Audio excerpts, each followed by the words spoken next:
മാസം എന്തായാലും തകൃതിയിട്ട് പെയ്യുന്നുണ്ടല്ലേ. തുലാം പത്തഞ്ഞ പിലാപ്പൊത്തിലും കിടക്കാമെന്നാ പണ്ടുള്ളവർ ചൊല്ലിട്ടോ. ഇപ്പം അങ്ങനെയൊന്നുമില്ല, ഇപ്പം പിലാപ്പൊത്തും ഇല്ല കേട്ടോ. ഇപ്പം ആകെ തകിടം മറിഞ്ഞിട്ടില്ലേ കാലാവസ്ഥ. അങ്ങനെ തോടും പാടവും ഒക്കെ കിടന്ന് ഞാൻ പോവാം കേട്ടോ. എൻ്റെ വീട്ടിലേക്കാണ് ഉമ്മാനെ ഡോക്ടറെ കാണിക്കുക. ഇത് തോടല്ല കേട്ടോ, ഇത് റോഡാണ്.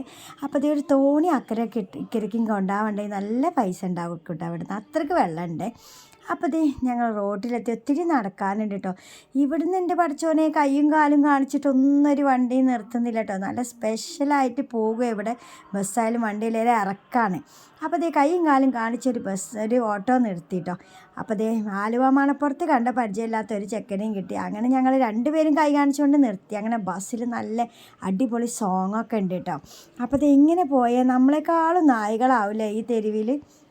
അപ്പോൾ ദേ നല്ല പാടത്ത് കൂടെ നല്ല സോങ്ങൊക്കെ ഇട്ട് ഇങ്ങനെ രാവിലെ ഞാൻ എൻ്റെ വീട്ടിലേക്ക് എത്തി. വീട്ടിൽ നിന്ന് പിന്നെ എൻ്റെ ഉപ്പാൻ്റെ ഉമ്മാനോടൊക്കെ സംസാരിച്ച് അങ്ങനെ ഇന്നത്തെ യാത്ര അങ്ങനെ